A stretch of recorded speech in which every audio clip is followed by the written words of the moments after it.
नमस्कार, आप देख रहे हैं सच का कारवां न्यूज। आज हम नजर डालते हैं आज के मुख्य समाचारों पे।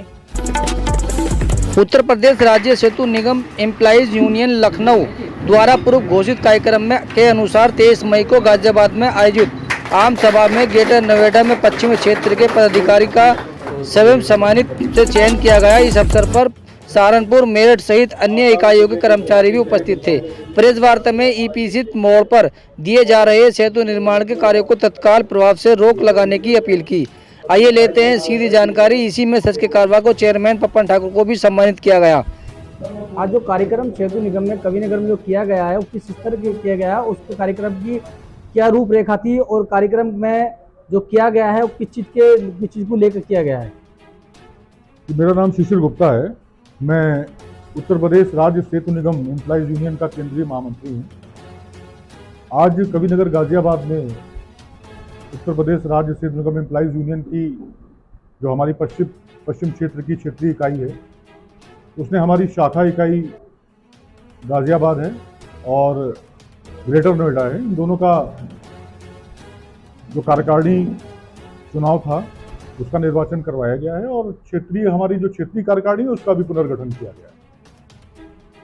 वर्तमान में हमारे सेतु निगम में कार्यों के निजीकरण को लेकर के जो प्रबंधन द्वारा नीति अपनाई जा रही है, बिना किसी सरकारी आदेश के या नीति के,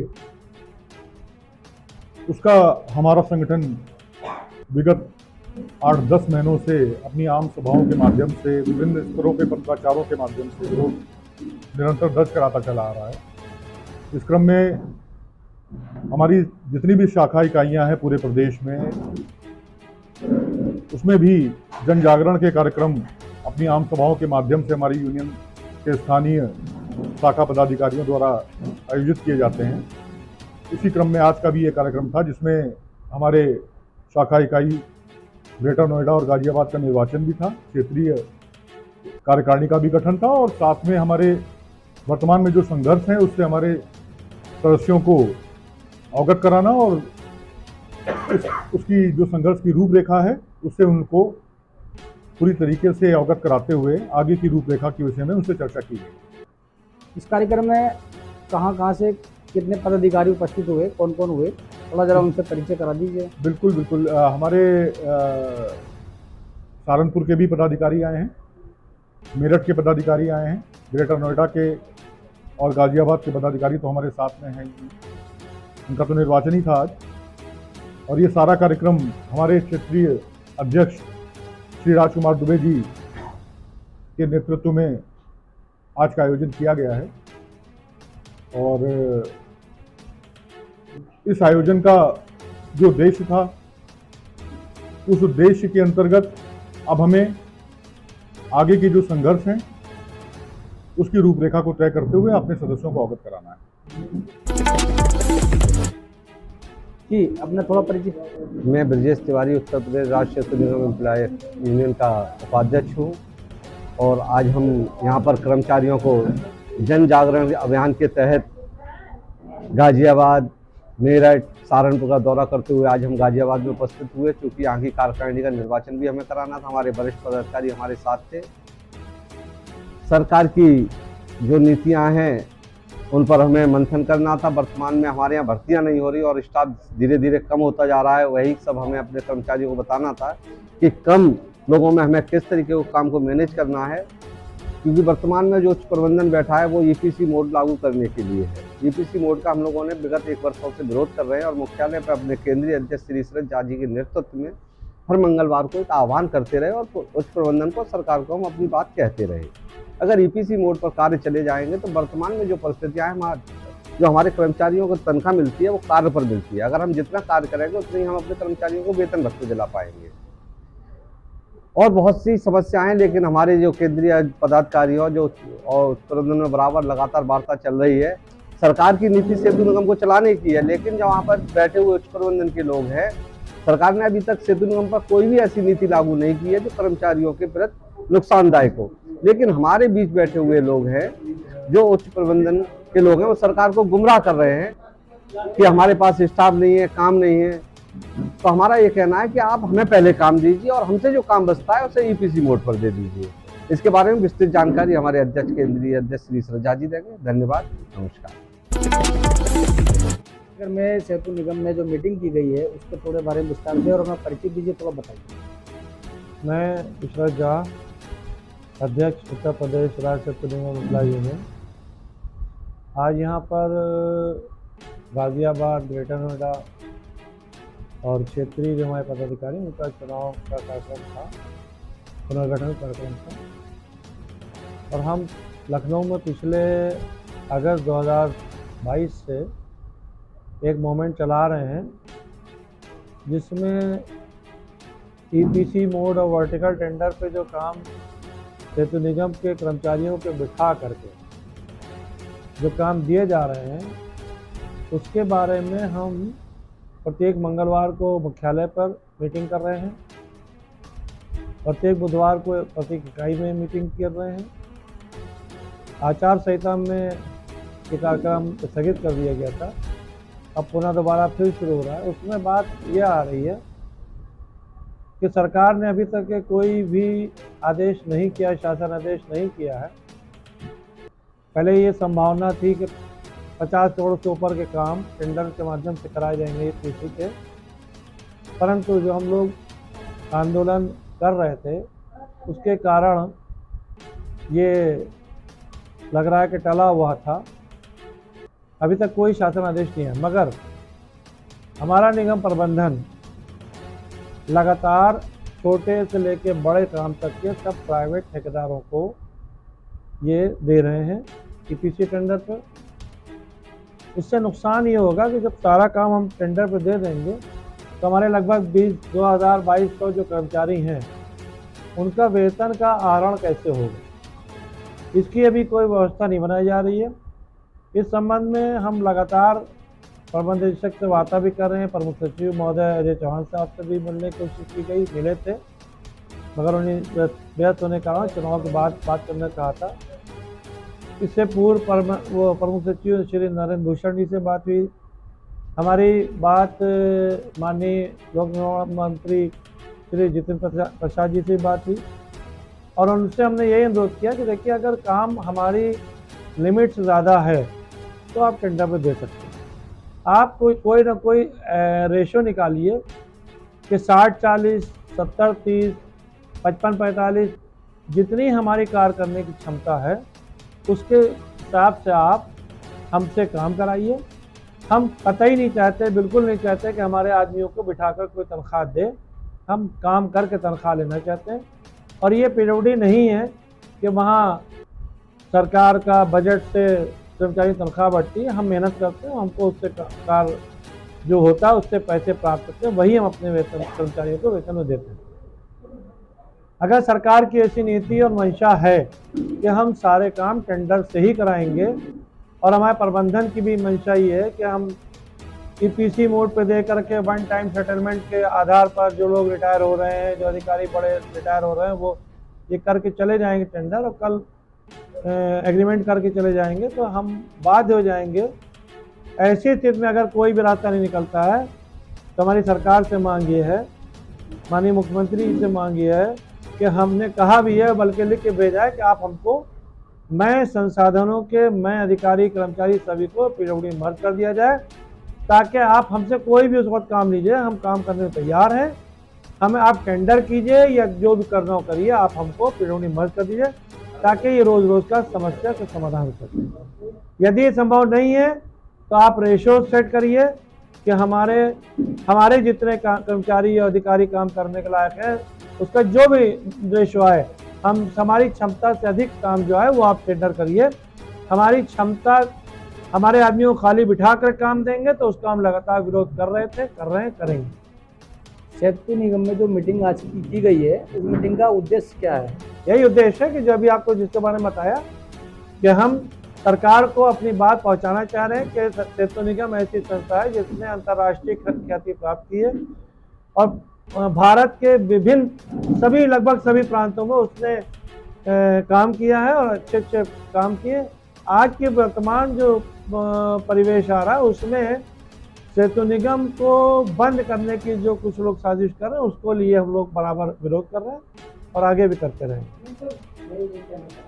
आपको 2022 को लोग जी और ये जो काम होता है ये बड़े लेवल पे भी होता है जी। तो ऐसी स्थिति में आप टेंडर तो गवर्नमेंट को देना ही पड़ेगा। तो आप लोगों की जो व्यवस्था है वो अभी तक क्या थी अब से पहले? जैसे थे कि हम काम करते थे, खुद तनख्वाह मिलती थी हमको। तो आप जो टेंडर पास कराते हो या उसमें जाते होंगे जहाँ काम होता होगा उसको देखते होंगे करते होंगे तो वो तो अभी भी करना नहीं, खुद करते थे, अब नहीं करा रहे ना। ईपीसी देखिए आप एक बात, ये बात आपके माध्यम से अगर सरकार तक पहुंच जाती है तो उसके बारे में थोड़ा अवगत करा दूं। देखिए सेतु निगम जो काम करता है वो 50 साल की गारंटी लेता है। बहुत मोटी सी बात है, ये जन साधारण के लिए भी सुनने की और समझने की बात है। 50 साल की गारंटी लेता है और अगर हमने ये चीज़ बनाई, इस चीज़ की कीमत सेतु निगम अगर बनाएगा तो ये 100 करोड़ रुपए की होगी। आप का कहना ये एक बात सरकार की सही है जो उसको मैं मानता हूँ कि हम समय के अंदर काम करें और जितनी हमने आपको एस्टिमेट बना के दिया, जितने हमने बना के दिया उसके अंदर हम काम करें। इसके लिए सरकार को जो चाहिए वो कसाव कर सकता है और उसके संसाधन उपलब्ध कराए। मगर जो आज ये हो रहा है कि साहब ये 100 करोड़ का काम हमने लिया और हमने सेंटेज काट करके उस काम को 80 करोड़ 85 करोड़ 90 करोड़ जितने टेंडर आया उसको दे दिया।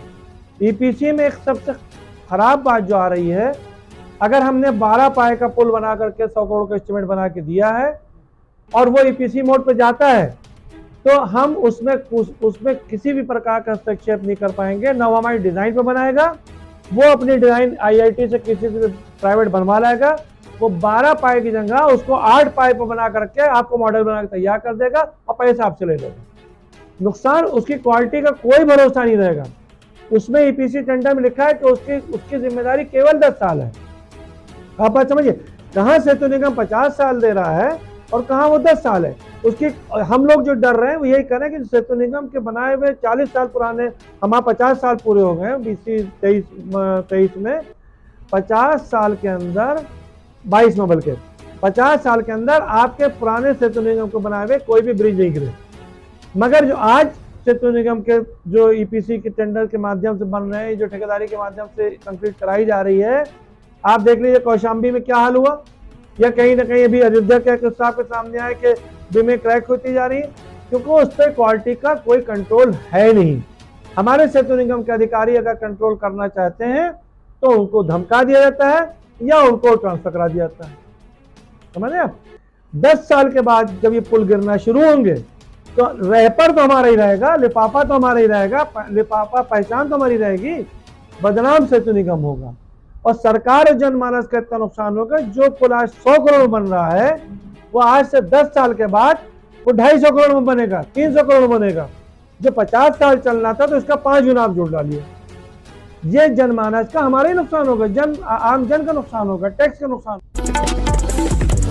सड़क टूटती है तो आदमी लड़खड़ा के गिरा, स्कूटर से गिरा और खड़ा हो गया, मगर जब पुल गिरेगा, अभी आपने वो शाहजहांपुर वाला कांड आप जो हुआ है, जो पूरी डेक गिर गई है, तो ये जो पद्धति आ रही टेंडर वाली, प्राइवेट ठेकेदारों जिनको अनुभव नहीं है उनके जरिए अगर काम कराया जाएगा तो देश की और प्रदेश की बहुत बदनामी होगी, बीजेपी सरकार की बहुत बदनामी होगी, क्योंकि सारा जो सुखद विकास का काम कराया जा रहा है वो बीजेपी सरकार से कराया जा रहा है। और आने वाले 10 साल 5 साल के बाद अगर ऐसी घटनाएं दुर्घटनाएं होंगी तो उस वक्त यही कहा जाएगा सारा भ्रष्टाचार, जबकि योगी जी की और मोदी जी की पॉलिसी है कि जीरो और टॉलरेंस नीति जो बनाई गई है, भ्रष्टाचार मुक्त समाज।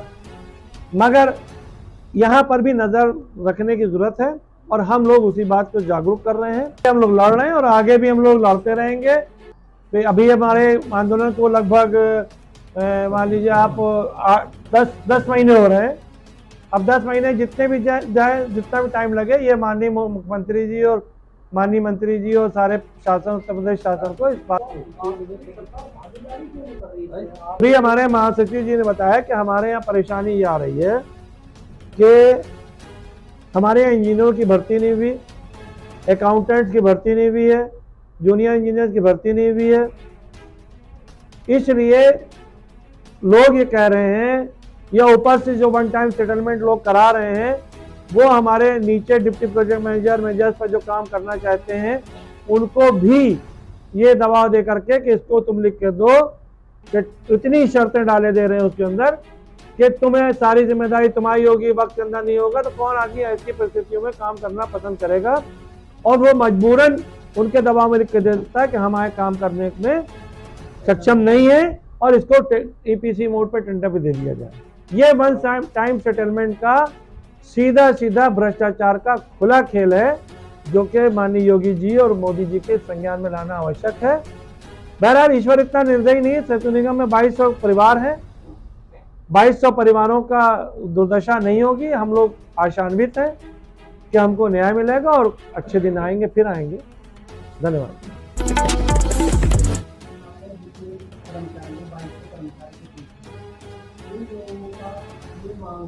हम लोगों को काम नहीं दिया जा रहा है। गवर्नमेंट प्राइवेट की तरफ जा रही है, टेंडर प्राइवेट लोगों को दे रही है, जिससे हम लोगों के लिए हम सुरक्षित तो है ही नहीं। इसके अलावा जो उनका जो टेंडर है वो ऐसी स्थिति में भी उनकी पेमेंट भी होना चाहिए, उनकी कोई गारंटी पूर्ति कुछ होती, इस विषय में आपका क्या? नहीं, इसमें हमारे कर्मचारी पहले काफ़ी थे, हम पूरे डिपार्टमेंटल काम करते थे।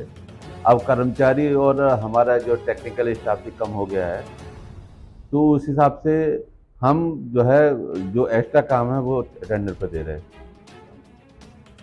और जो अपने कर्मचारी हैं वो तो काम कर ही रहे हैं। नहीं, वो कर्मचारियों का ये कहना है आपसे कि हम लोगों से काम छीन के प्राइवेट लोगों को टेंडर किया जा रहा है, हम लोग काम करने की स्थिति में नहीं और बैठ के हमें नहीं, छीना नहीं जा रहा, तो वो तो सब काम कर ही रहे हैं। जो हमारे कर्मचारी हैं वो खाली थोड़े बैठे हैं, वो काम कर रहे हैं। उनके अलावा जो काम एक्स्ट्रा काम है वो टेंडर पर दिया जा रहा है। जो सेम डिमांड है कि हमारी सरकार को काम दिया जाए, हाँ, और सरकार के एक्स्ट्रा जो काम है वो बाहर दे सकते हैं। हाँ, वो वैसे किया जा रहा है। और वैसा हो ही रहा है तो ये अब हमारे यहाँ तो ऐसे ही चल रहा है, हमारे जोन में। हाँ, तो हमारे जोन में तो ऐसे ही चल रहा है, और बाकी तो और जगह का हमारे एमडी साहब भी बता सकते हैं। एक विषय ये है कि आप जैसे प्राइवेट लोगों को टेंडर दिया आपने, तो वो लोगों की गारंटी 10 साल की है केवल, ऐसा मुझे बताया, और इन लोगों की 50 साल की गारंटी थी। तो गवर्नमेंट ऐसा क्यों करना चाहती है? नहीं, गारंटी तो 50 साल की है उनकी भी, लेकिन जो है कोई भी डिफेक्ट पीरियड है तो वो 10 साल की डिफेक्ट लायबिलिटी पीरियड है। हम लोगों का भी रहता होता है, तो डिपार्टमेंट होता है, डिपार्टमेंट की होती है, लेकिन वो कंस्ट्रक्शन कर रहे हैं तो उन 10 साल तक वो मेंटेन करेंगे उसको। अच्छा, 10 साल में मेंटेनेंस है सिर्फ। और 10 साल में मान लो कोई केस हो जाता है, उसकी गारंटी कौन लेगा? क्योंकि अभी तक ऐसा कोई केस होता नहीं था जब तक आपके कर्मचारी। तो पूरी जिम्मेदारी उन्हीं की है, ठेकेदार की, प्राइवेट की। अब इन कर्मचारियों को मेंटेन करने के लिए आप क्या करें? मेंटेन मतलब हमारे कर्मचारी पहले से ही जो है ब्रिज में एक्सपर्ट हैं, और जितना स्टाफ है हमारा उसको यूटिलाइज कर रहे हैं हम लोग। ऐसा सुनने में आया वन टाइम सेटलमेंट हुआ है, वन टाइम सेटलमेंट ले लो और अपने घर बैठो। नहीं, ऐसा कुछ नहीं। ऐसा नहीं। ना। हमारे यहाँ सब ब्रिज के एक्सपर्ट हैं, इतने दिनों से काम कर रहे हैं। ये बात दूसरी है कि सब रिटायरमेंट की वर्ज पे हैं, और अब जो पहले जो ताकत और वो हिम्मत थी वो अब नहीं रह गई। जो वर्कर्स काम करा करते थे तो उसको भरपाई के लिए फिर हम कॉन्ट्रैक्ट पे जाते हैं, पेटी कॉन्ट्रैक्ट पे जाते हैं। जैसे सरिया सेटरिंग का काम है, पहले हमारे डिपार्टमेंट ही करा करते थे, अब सरिया सेटरिंग का बंगाली ठेकेदार के द्वारा कराया कर जाता है, तो वो थोड़ा सा फ़र्क आया है। बाकी जानकारी के लिए वो हमारे लोग सफिशिएंट हैं, और यदि हम जो ठेके पे भी काम देंगे तो उन पर वहाँ पर भी अपने डिपार्टमेंट सुपरविजन पे हमारे डिपार्टमेंटल लोग रहेंगे। खबर पसंद आए तो लाइक कीजिए, कमेंट कीजिए, सब्सक्राइब कीजिए, बेल आइकन दबाइए। आपका सहयोग हमारे लिए महत्वपूर्ण है। बने रहिए सच का कारवां न्यूज।